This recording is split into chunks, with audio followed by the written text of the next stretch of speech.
Is my voice echo too? Nope. Looks like we're live. You're a little bit more live than I am. Yeah, I always have a little way of being liver than I should be.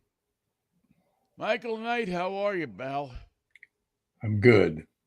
I'm good, Vin. How are you? How was your medical adventures? Let's see. No, that's not right. That's not right. That's not right. That's not right. Almost there. But I want that to be removed. I want that to be removed. Why am I getting two of me? And why won't it just let me say goodbye to one of me?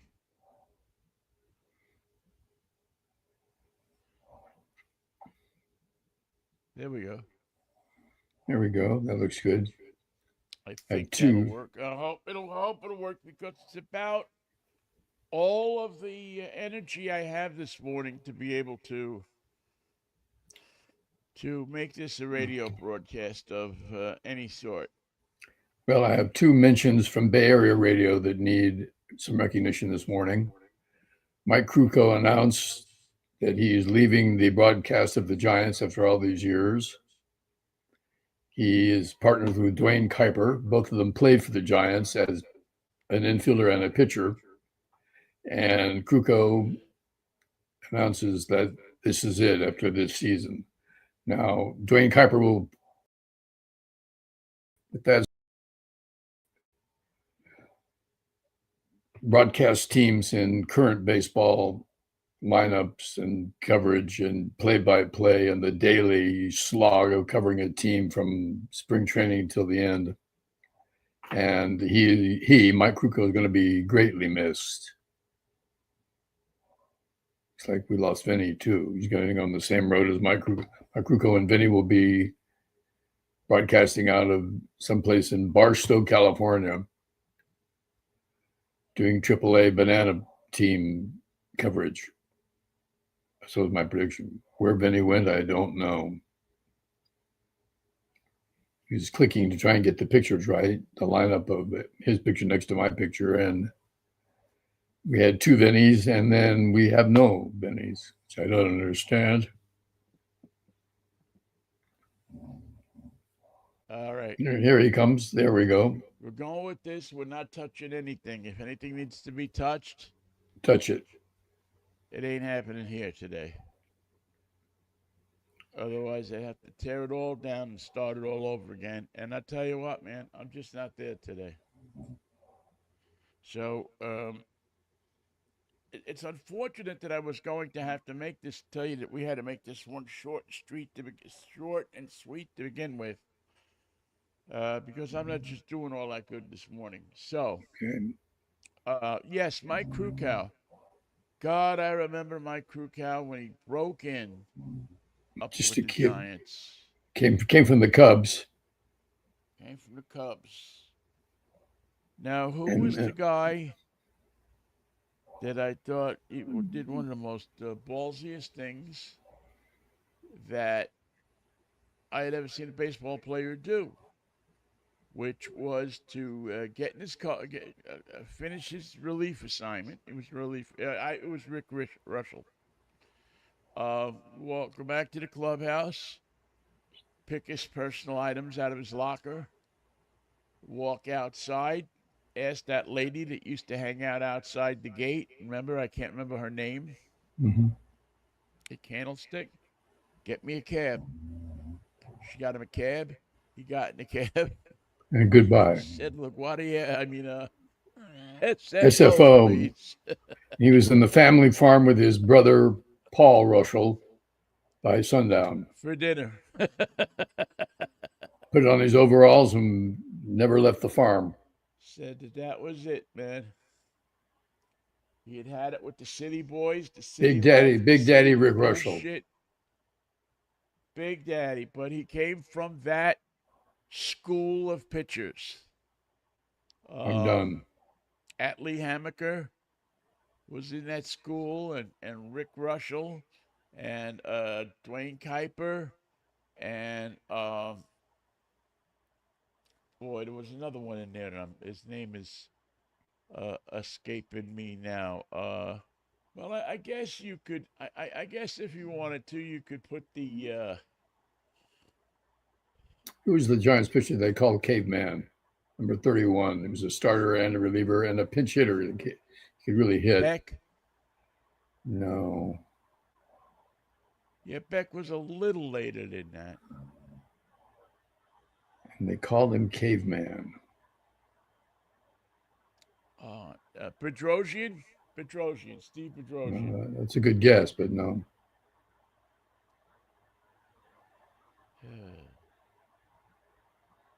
I remember for a while, I thought that Pete Falcone was going to fit that order with them. Hmm. Remember, he'd come over for. Didn't stay long though. But that, to know the Giants clubhouse in those days, this was the 80, 84, 85, 86. When, by the way, the team was quite successful. You couldn't speak to Kruko on game day or the day or speak to him. Really, any day. Yeah, he was thorny. You had to walk into the clubhouse and ask somebody, "What do you think?" And they'd give you the honest read. I mean, there was nobody was looking to get you in trouble or anything. They'd just give you the honest read. Now, you also had to be smart enough to understand that was true 20 minutes ago might not have been true at that moment. Things change. Things changed. If he stubbed a toe, if he heard from one of his girlfriends, if he, there was always something going on with him. Or the guy before you asked a question that probably should have been left for another day. Right. And that changed the mood of everybody, and the attitude toward you changed consequently. I used to, the Giants in those days, they had just started to become good again. That 83, well, it was later than that, 84, 85, 86 period. Started to have some guys come up. Atlee Hammaker turned into a pitcher for a while until the All Star game. Who was the guy who hit the home run, the grand slam off of Atlee Hammaker? You remember? It was the power hitter from Kansas City that played for the Raiders too. Very famous hitter. Can't think of it. Fred Lynn. Fred Lynn for the Angels. Lynn. Angels in Boston. Angels in Boston. I believe he was. I think he might have just gone over to the Angels, if I'm not mistaken, or might just before he had done it. He had made that transition that year. And strangely, Atlee Hammaker could never recover from that. Never. Psychologically, he could not regroup. He walked off the mound, and for all intents and purposes, that should have been the last time that he walked off the mound. Yeah. It would have made a more interesting story had he just said, "I don't want to do this anymore," and I can't do it anymore. gone to Kruko. Matter of fact, it would have made a more interesting story if he had gone off to Kruko's locker, taken all of his stuff, got to a cab, and gone to the airport. Where's my jersey? Atlee got it. He took it to wherever he lives. He's gone. The thing about Kruko, though, when he was a pitcher, when he was a personality in the Giants clubhouse, nobody said this guy's got a natural entree into broadcasting. He's going to be a memorable play-by-play guy. He's going to be somebody that we're all going to rely on for the accounts of the game. No one would have thought that. And it was a perfect place for him. And his signature line is, Go grab some pine meat, which means you're through here. Go sit down on the bench. We've seen your offerings for today. We've seen what you've got going for today. Take my advice. Go grab some pine. Yeah, he lasted a long time. And listen, to his credit, he got to see, Mikey, my love affair with the Giants is a very interesting one in that they're not my favorite team. You know that. I know that. One of the things that our relationship emboldens is the fact that things don't always go the way we expect them to, That's a base of ball. and that we deal with that, as two individuals. Uh, my team is expected every year to win everything.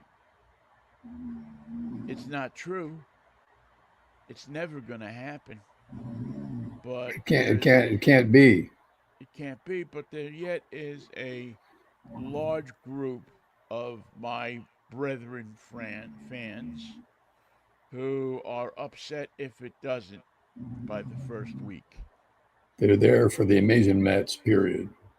Exactly.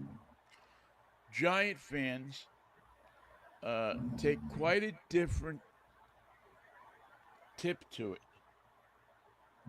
They realize that the winning only comes once every certain amount of years. No matter how many signs you see that they think that they're going to win, no matter how many great pitchers they bring in, no matter how many superstars that they bring,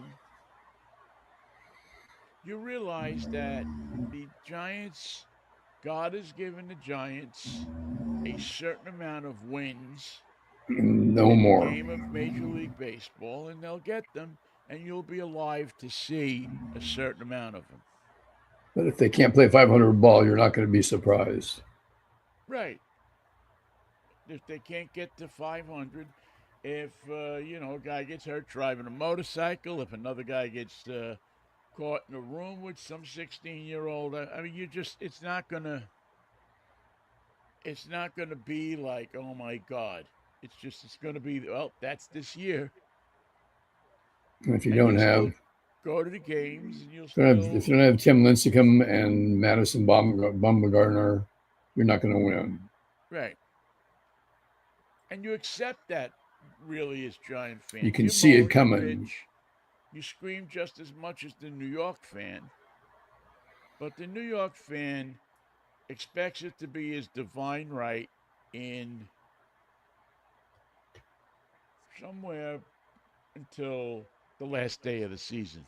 Dominance, Where the presence. Giant fan knows that in September you better get started to get the 49er stuff out of the closet. Take your time while you're in line getting your food. Don't hurry your order. You're not going to miss anything.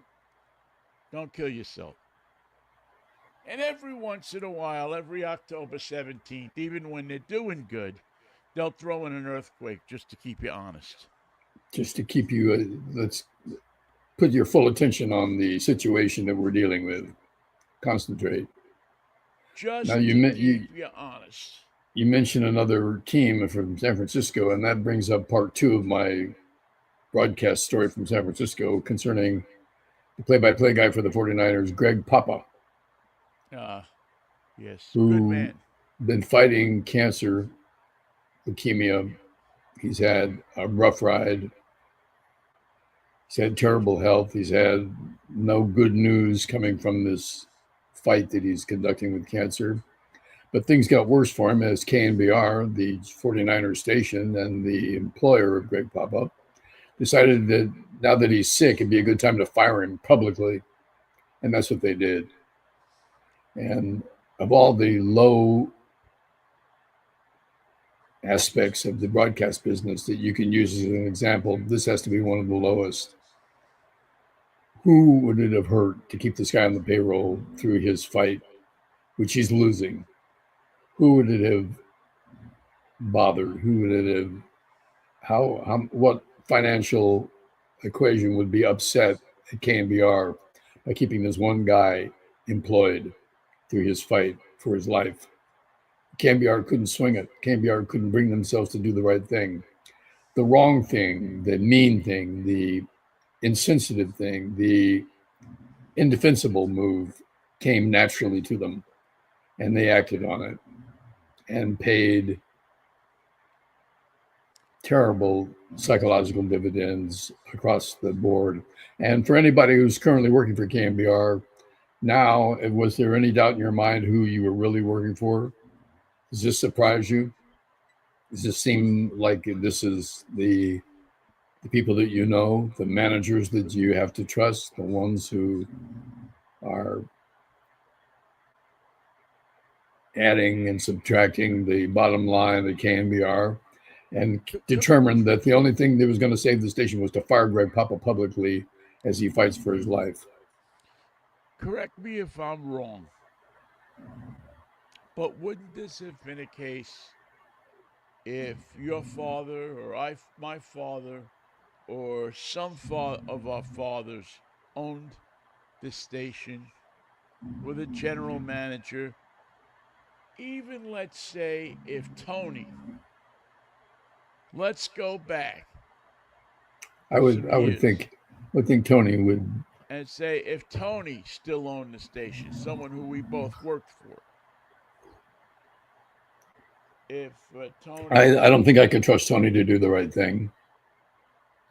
well, yeah, in most things not, but I'll give Tony credit on this. If Tony had found out, as he would have, that Greg Papa had cancer, Tony would have gone to most of his advertisers, the ones that he knew, the ones that he were friendly with, and said in a Detroit accent par none, We're doing this. your bottle of wine, your 6-pack of beer, your jacket, your this, your that, your whatever is going to cost $1 extra this year. And that dollar, and you're not going to say anything to anybody, and that dollar is going to go into a fund. And that fund, at the end of the year, or a couple of times a year, or as he needs it, is going to be known as the Papa Fund. And when Papa's family needs that money, when he needs that money for medical expenses, for living expenses, for whatever it might be, we're going to keep Papa around. We're going to cover that. We're gonna create a position. It won't be a broadcaster if he can't broadcast. We're gonna have him carry a piece of paper from somebody who doesn't need it anymore to another person who never wanted it, and have him walk through the broadcast booth a couple of times a show to do that. And we'll pay him out of that money. Be no harm, no foul. I don't know that Greg Papa was loved and respected at his station. He was never my favorite broadcaster. He was not my favorite 49er play-by-play guy by a long shot. But somebody at KMBR decided he was the man. And then they decided that it wasn't worth the effort. And I don't understand the decision-making process. What was it that had to be achieved by firing this guy that couldn't be achieved any other way? I'll delve into a little bit more. I will be able to. I'll talk to I know somebody there that I can find something out from. What was Tony's last name? Um,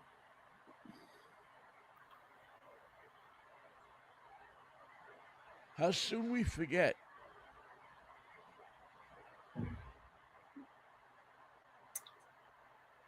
can't think of Jeez. it, Vin.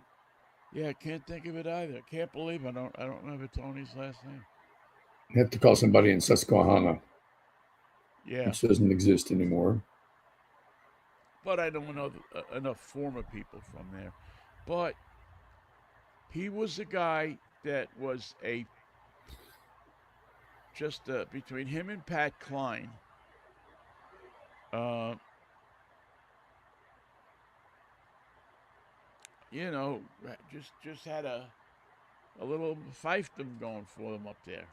Oh yeah, But yet Tony, not Pat, but Tony Salvador. there you go. Thank you. Sorry, Tony, I blanked it. But Tony Salvador did have a heart. And Tony Salvador did if you could get to him, if you could talk to him, um, was I think a basically good human being. He might have been he might have been tried to exemplify that San Francisco Boys Club of the 80s image, but I think there was a goodness about him. I remember I never told this story before, but I'll tell a quick story about Tony.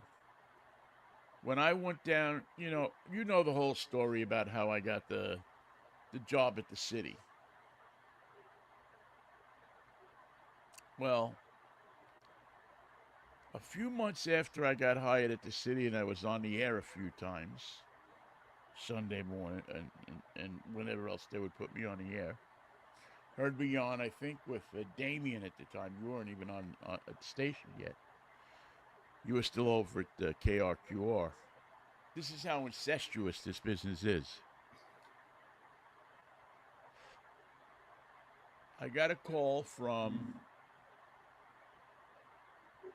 who was Kevin the Rat. I think it was Kevin the Rat who was working over there, got the job over there. And Kevin says to me, "Gee, I just came out of a meeting with Tony Salvador." I says, "Oh, well, that's nice. How else is life?" At that time, I really didn't like Tony. I didn't like Pat the most because Pat said some things to me that I still to this day were hurtful and were actionable and were, uh, for me, Unprofessional. unprofessional. But I just said, you know what? I'm not a guy who sues people. I'm a guy who sticks it up their ass. And so when Bruce hired me and Ronnie hired me, I said, I will make my bones at a radio station that's much smaller than they are, and I will do my best to turn it into a radio station that is at least equal to, if not bigger, than they are. And that I can have as much fun working here as I can. The only guy that anyway, make a long story short, evidently he was in a room with Pat Klein and Jude Heller and somebody else and found out that they did not hire me. Was asked what happened. That kid didn't want to come over here and work here. We offered him at that time, $40,000 a year, which was decent money, which was any other DJ was making at that time. He didn't want to come over and do mornings here. Yada yada. We had a bunch of car people, car dealers that wanted to meet him. Well, we thought that this Kevin the Rat would be much more to our liking. he would be more of a K-Fog guy.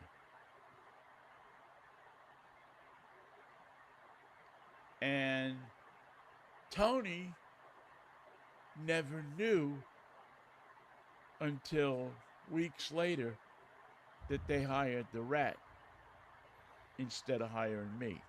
I was the guy he wanted to hire, Tony wanted to hire, but not Pat. but Pat didn't. And being as Tony paid as much attention to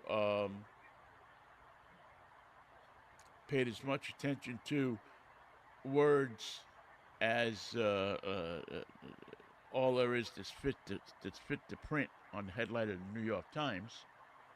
He went ahead and hired who he wanted to hire and got it through. And before it was all over, And Tony, to be fair, did not concentrate on KFOG first. The KMBR was his first responsibility. well, I'm wondering because they had just taken over KNBR at that time, right? And so, anyway, it worked out that because the sportscaster at KFOG was not supposed to have anything to do with KNBR at the time. You were only supposed to do KFOG morning sports, and you were supposed to go sit at either the Giants after work or the 49ers or the Warriors, whoever was practicing in the afternoon. That was your beat. And the A's were part of the mixture, but always lesser than.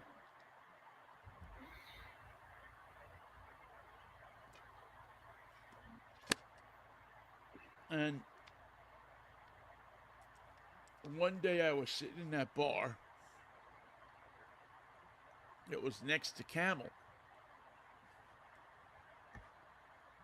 Now you remember that? I forget what was the name of that place, Finocchio's or some Italian name, but it was that bar. Camel was here, and the bar was right next door, and it was right on Green and Battery. And I ran into Tony, and then I ran into him at another mixer. And at the mixer, he grabbed me and he pulled me over, and he said, and he told me this story. And I just said to him, "Hey Tony, and I was at the city at the time, working with you. You had given me a really nice piece in the morning show with you. You had recognized my talent and had me on. A few other guys had me on, even in different day parts. When did you ever hear of a sports guy on in different day parts besides morning? So obviously there was something going on, which I never would have got a chance at KRQR. Matter of fact, the city even gave me a chance to do music stuff, which I would have never got a chance to do at KFOG. So I didn't make the money. I didn't make the I don't know what do you want to call it. I didn't gain the popularity. We didn't have the golf tournaments and shit like that. But it was a perfect career. If I was going to have a career path, being with you, being with Fred Gallardo, being with Damien, being with the guys that I'll really always mention because they brought my musical knowledge up so much was Norman Davis, uh, Bobby Dale, and Dan Carlisle. I wanted to do sports, but I also didn't abandon music to do sports. What did Tony tell you about the decision-making process at KFOG and KMBR? Tells you a lot, doesn't it? They had K and KNBR Fog was a short-sighted station. They were short-sighted in what they did. They were short-sighted in how they treated their people. They were short-sighted in most everything. Every time I talk to somebody from KNBR, they always seem to have a chip on their shoulder about something. I mean, you remember, well, you don't remember when he came over, but when we hired M. Dung, rest his soul, from KFOG to KDBK, when he came over, the stories that he told, the things that he said to people were, why would you ever want to work there? They went out of their way to screw people over. Yeah. And because, they used that hammer of, you're working at the top radio station in town, which it really wasn't. KRQR was. Yeah, actually, KGO was. Yes. That was the place where you really wanted to work. KGO was number one, KCBS is number two, and then the rest of the market would fall in. Yeah, you could, you aren't going to work at Coit. So anything below that, you were just scrambling for scraps.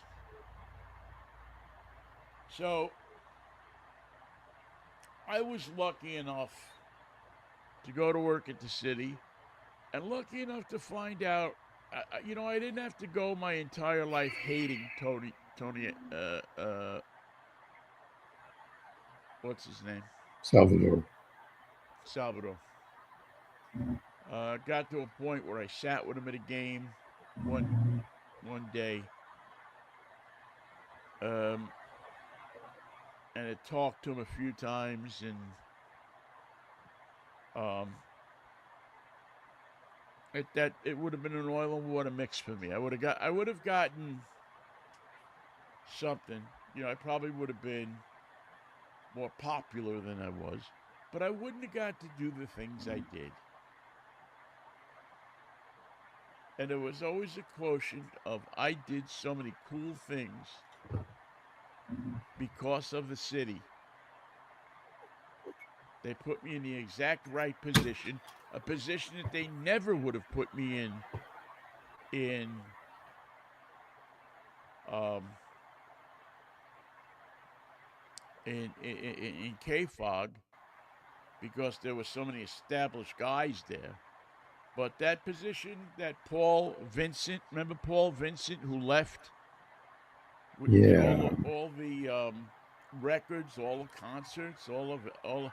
So not only was I on the air, I was handling the music business for the station, all the record companies, all the venues, all of it. Bill Graham, the whole thing. And could you really have been in any better position as a 20, I don't know, what was I, 25 years old, 23 years old in that business at that time? So, Did Kevin thrive at KNBR and KFOG? Did he like the atmosphere there? yeah. Yeah, but he wasn't interested in Kevin was interested in being a star. Kevin was interested in going to the golf tournaments and doing this and doing that. I was interested in building and having a business, in trying to be not I was interested in being a star among those people that I needed to be a star. I mean, it used to get me off when people would see me, but it really got me off when I walked into a suite at the Gavin Hotel, and there was I don't know who was the guy from Rounder Records, the guy with the glasses, the skinny guy. and he knew who I was. You know, when I walked into a room and sat down with BB King, and he knew who I was.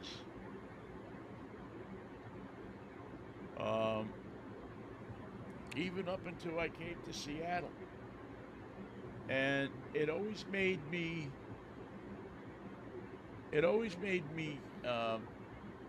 feel something inside when somebody would mention the car deal that we had.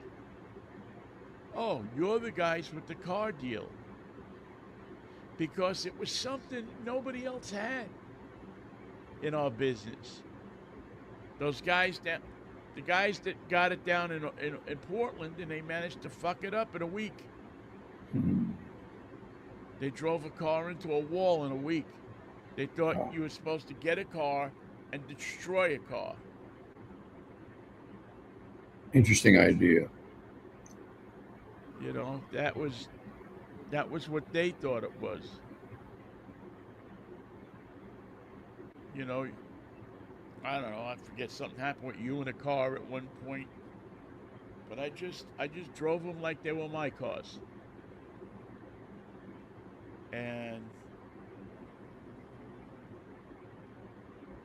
I guess I must have figured it out right, because here we are 32 and a half years later, 34 and a half years later. And I still got a new car sitting out in the garage, sitting out in the driveway every week. So I know it's a long winded story, Michael, but,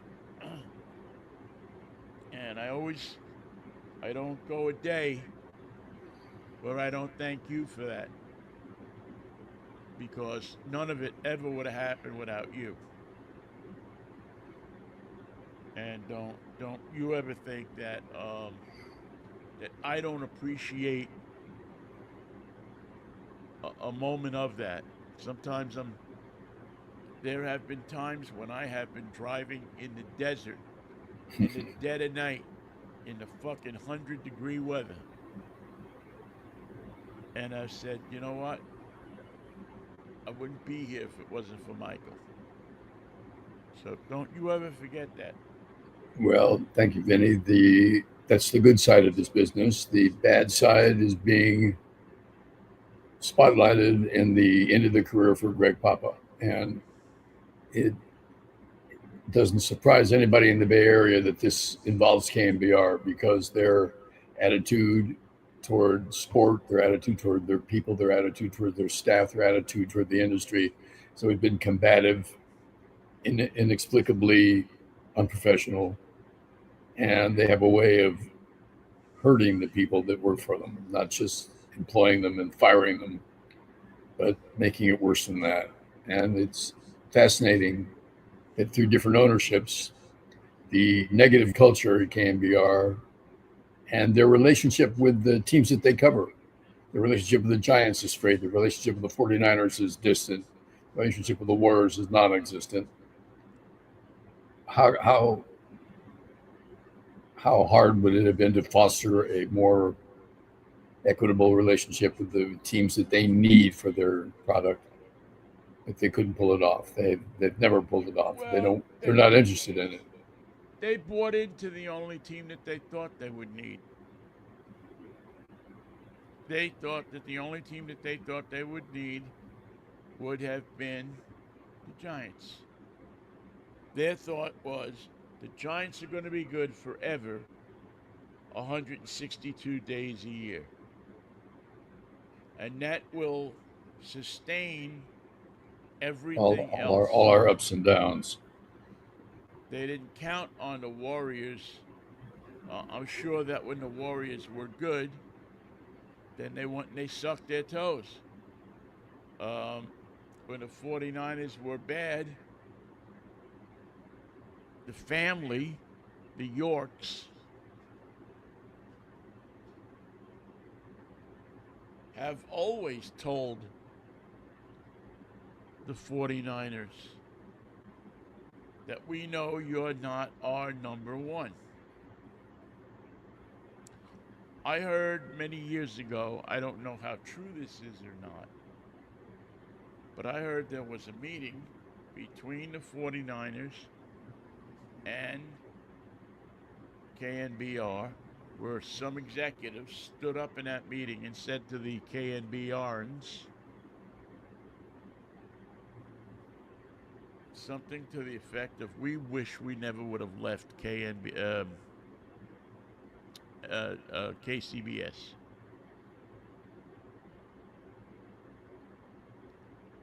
That they gave us everything we needed. They gave us a superstar in John Madden who was bigger than anybody you had. They gave us um, great play-by-play announcers.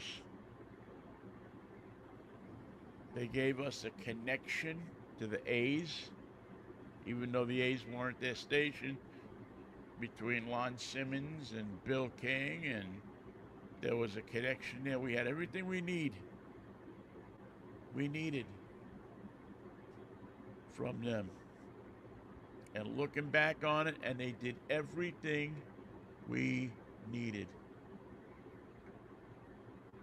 I guess the 49ers figured that now there was a sports station in town, they had to affiliate with it. It was the smart thing to do. And they went on But to do it.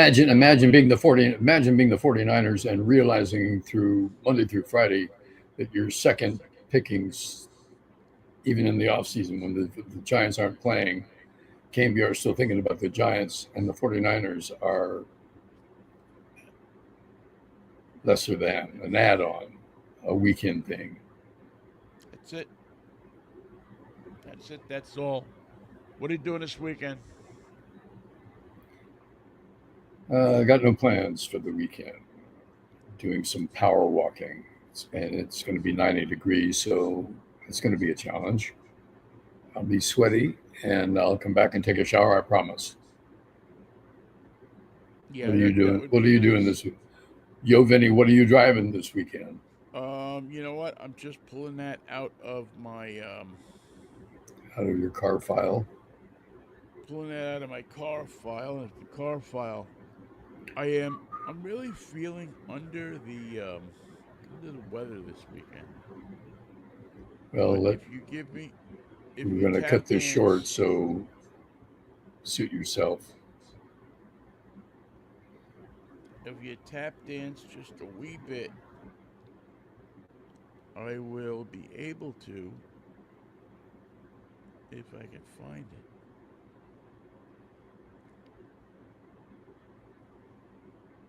Uh,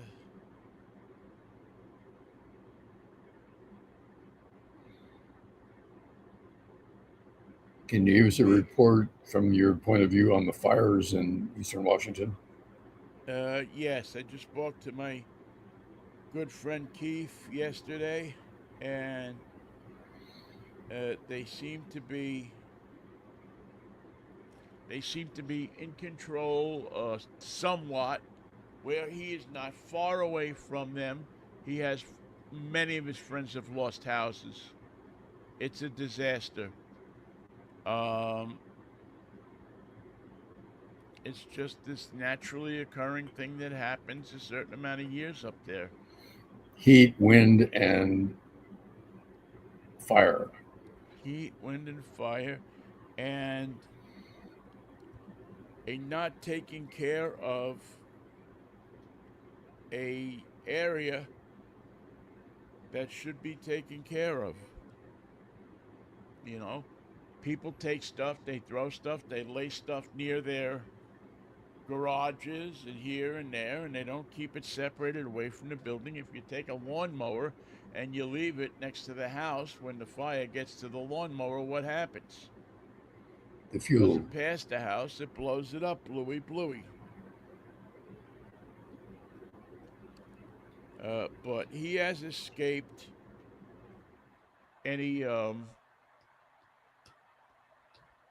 any real damage, and his family he has escaped a lot of damage. His wife has had to evacuate because she lives closer to the river. And the river is a very over-vegetated part that runs through the center of the city. It's lush, and it got jumped. And the fear is that they will take this river and they're using it to take water out of, but that they will make the river so dry that they will unfortunately dry up the river, and that one then start to burn, and that could carry it into town, into the central part of town. They've been lucky so far. Although it doesn't So seem like luck. I pray for them. They have what they need right now.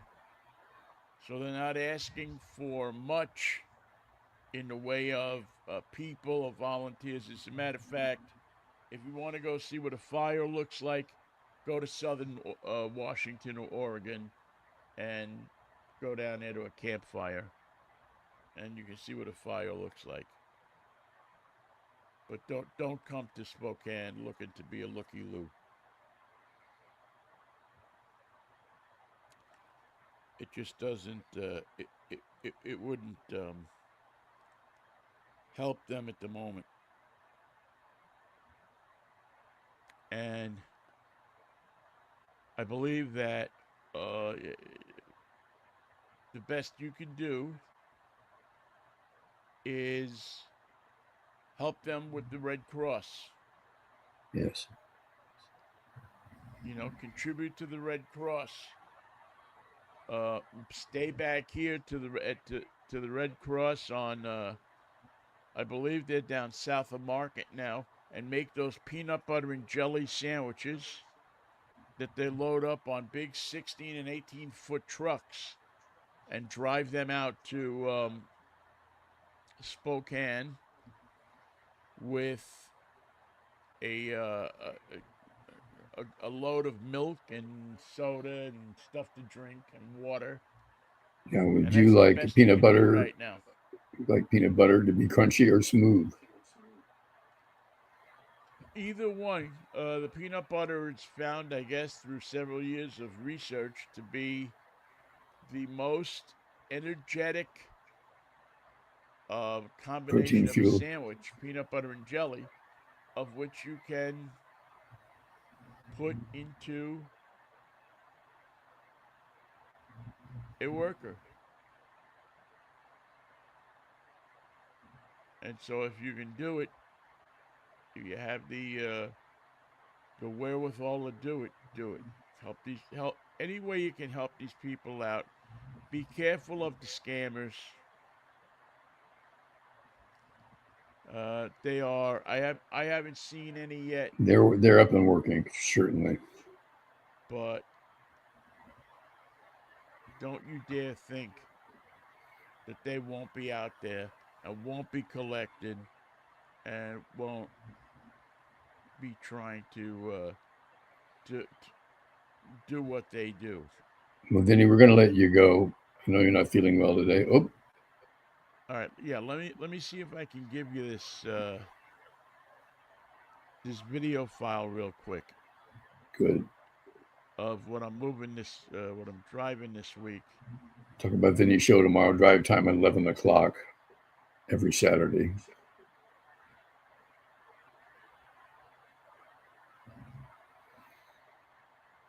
All right, there it is. The IS-35 all-wheel drive Lexus. And I don't know why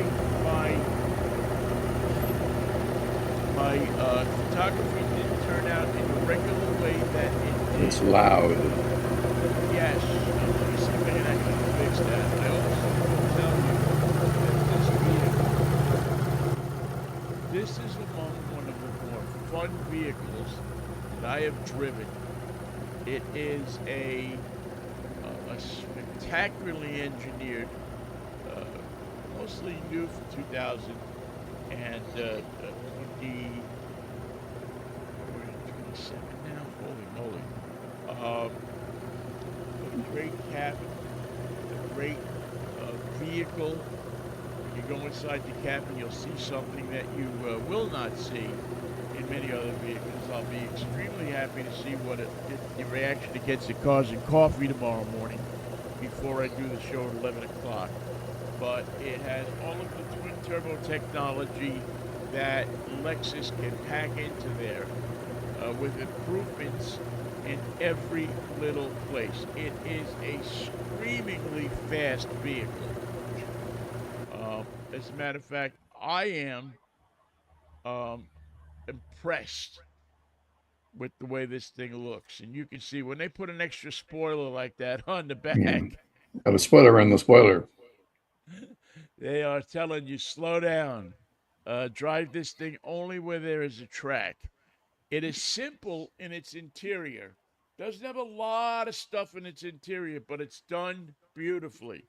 It's got all the ISX marks that you would expect. And in this particular vehicle, because it's this color gray, they did them in red. And I think it's an extremely attractive vehicle. Roomy, comfortable, supportive in the places it's supposed to be, especially where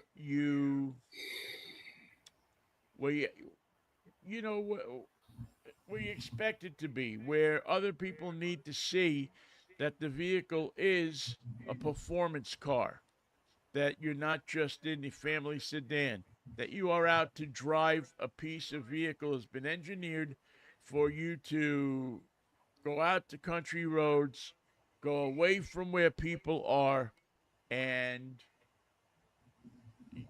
use the vehicle.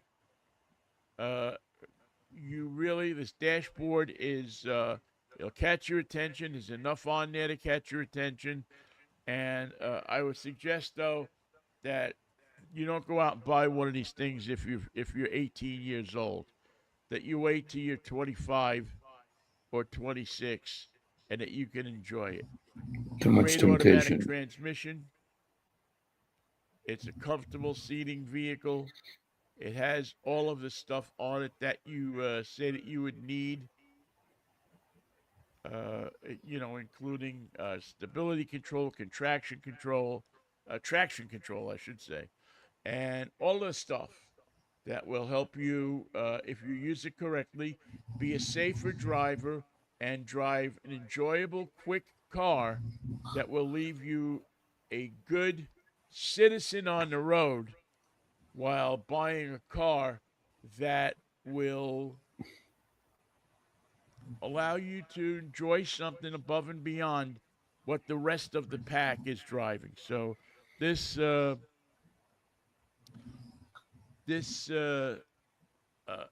Lexus is one that's worth it. We'll have more on it tomorrow on drive time at 11 o'clock, and we'll also have a first look at Walmart's supercharging network.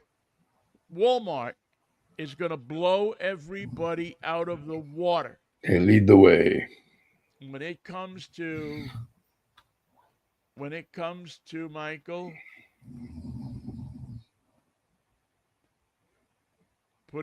making people giving good value for their money. Electric charging. Walmart has figured it out, and there's a Walmart electrical area going up right here, a few blocks from my house, and I can't wait to show you a little bit of it tomorrow. Cool. Peace, brother. Okay, peace, Vinnie. Have a good weekend. Feel better, and we'll see you on Monday. See you on Monday, my friend. Take care of yourself. I Peace, will. love, and Manischewitz. What a wine. Bye.